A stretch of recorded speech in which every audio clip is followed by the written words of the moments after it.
Wayne Arnold is a three-time track champion here at the Speedrome, but by golly, you haven't taken the checkered flag yet in the 3-hour National Figure-8 Enduro, so what's the strategy for this evening? Well, we're just going to try to stay in there. Last year we was running a little out-of-class car. We wrecked our good one, the night before the Enduro. So last night we kept her together, and maybe we can keep her together all night tonight.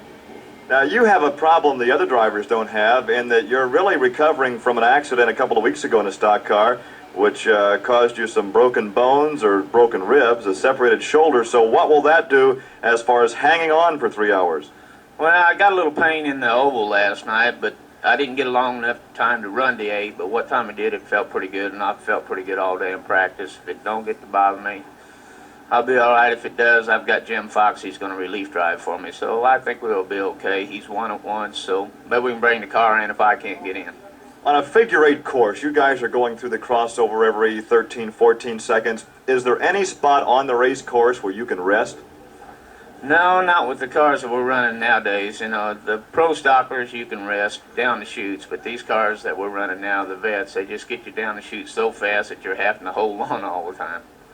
And of course, I would think, having grown up from what we would call jalopies many years ago to the very high-priced, high-powered cars today, that you can really get yourself out of trouble with the throttle as opposed to going for the brake. Well, yeah, throttle means a lot of getting through the crossover. If you look over and you see that you got a man outparred coming off one corner going through the crossover, you can outpar him and beat him there, and it helps a bunch instead of having a slow one and you don't know how you're going then.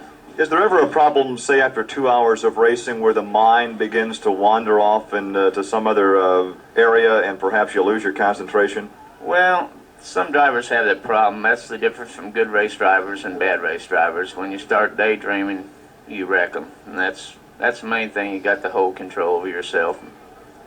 Qualified for the second starting position outside the front row, car number 12. Thank you, Wayne Arnold. Thank you.